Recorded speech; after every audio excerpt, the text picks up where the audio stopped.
Even with this great big garage, it's never big enough. Unfortunately, there's still not enough room for a third car unless I store it under the 2-post lift, which I'm not really a fan of doing.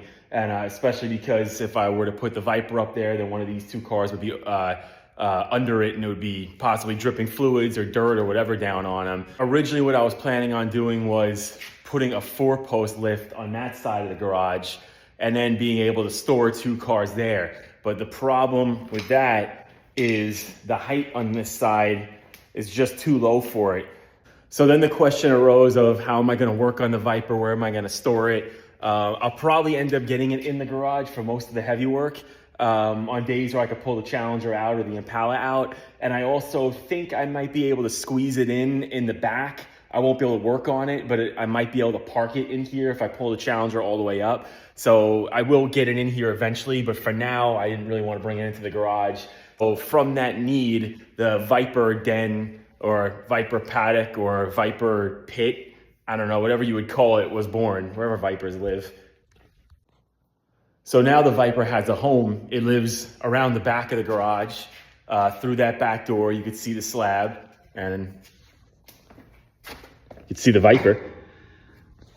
And to do that on a budget, because I obviously wasn't looking to spend a lot of money to make an area to keep a car that's supposed to be a budget project, I did this all by hand. It was about an 80-foot driveway that I built to the backyard, gravel driveway. All that was grass and trees and some concrete, cobblestone borders and things like that. So basically just went to town over the summer, did this entire thing by hand, tamping it by hand, shoveling it all out, getting all the sod and grass out by hand. So it was a bitch. I probably lost 10 pounds doing it, of mostly probably water weight, a lot of dehydration, but it was actually pretty fun.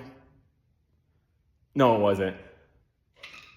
But it was cheap. And at the end of the day, I was able to build the entire gravel driveway, everything. I had the cobblestones already, a lot of them, and then all the rest of them came out from the borders that I dug up.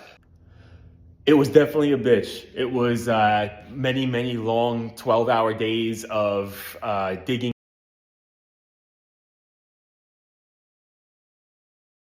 So the first step was obviously dig out the grass. Just use a square shovel and dug in pretty deep and then kind of chopped it straight across and wedged it right out of the ground. In the areas where there was a lot of dense tree roots, I had to actually axe the squares out and then axe under it, and then I was able to rip them out of the ground. This is definitely the hardest part probably.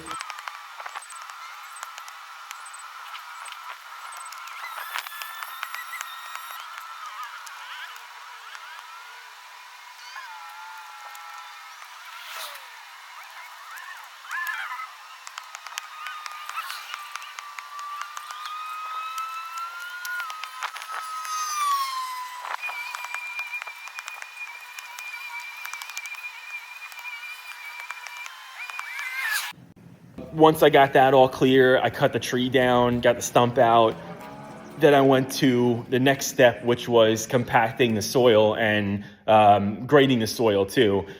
When you're grading, you want to measure out the depth and see about how deep you want the base layer, the base to be. I figured that I was going to put the cobblestones on the border, and they're probably 8-inch tall cobblestones. So I figured that I would probably make everything about 6 inches below that, and that way I could fill it in with RCA, and then the top layer of bluestone would sit mostly flush with the tops of those bricks. It's probably not the best way of doing it, but I'm not a landscaper. The next step was laying down the RCA. So I got the RCA delivery.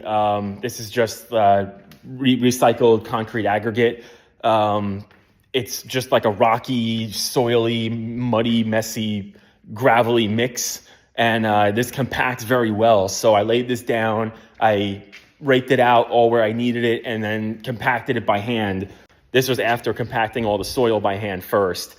You could kind of use this to build up your grade a little bit more. And this is, you really want to build the grade all with this or the dirt under it. You don't want to use your top stone at all because you want the water to be flowing under the top stone, kind of down this RCA to the street. It works pretty well in rainstorms. There's no puddles, there's nothing. It's just flushes right out and it's good.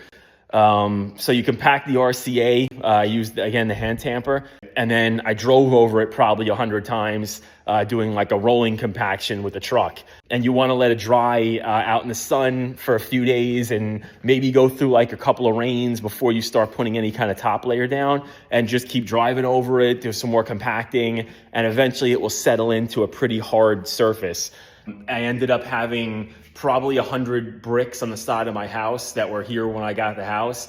And in some areas where it was soft, I just took a sledgehammer and started smashing those bricks into pieces and bashing them into the ground until it compacted the ground and didn't sink in anymore.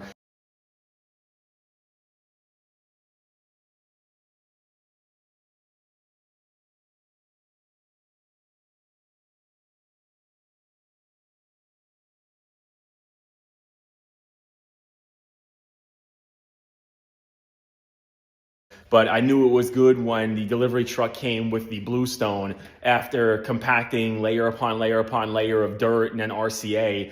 And the truck with the bluestone was 20 yards of bluestone and didn't sink a bit into the driveway. And this is just after a rain. So that's when I knew everything was going to work. So when that was all done, I had the bluestone delivered. And that was just a matter of having it dumped in a couple of giant piles and shoveling it all and raking it all. Unfortunately, the guy that delivered it, he accidentally dumped most of it in one spot. I asked him if he'd do a bunch of small piles, but he let the boom go a little too quick and it dumped it out mostly in the middle. So it was a lot of carrying and dragging and wheelbarrowing and raking to get the bluestone spread.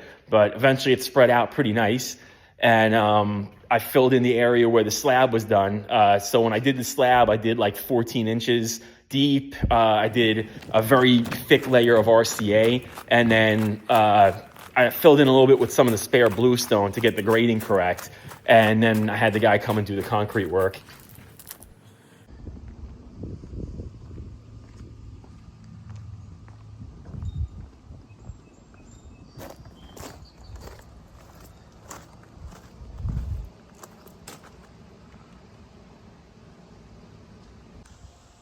That's a goddamn gravel driveway.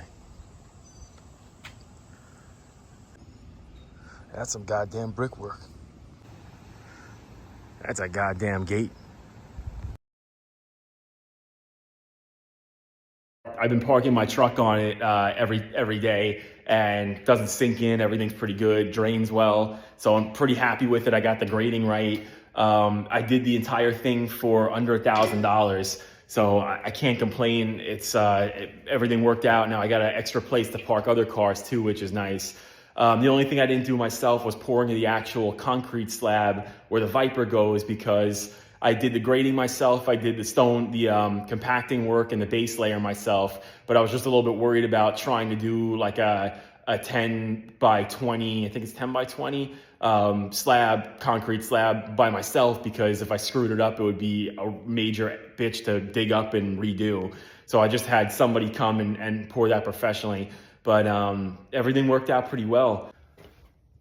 So the next step now is some kind of enclosure for the car. And for now, I might just end up doing like a cheap Harbor Freight tent. I'm also looking into maybe like a pergola type thing, like a patio cover, or even a steel garage at some point. That I was thinking eventually maybe a lean-to steel garage that I could connect to the house. That's all probably a little ways in the future because it's not in the budget right now.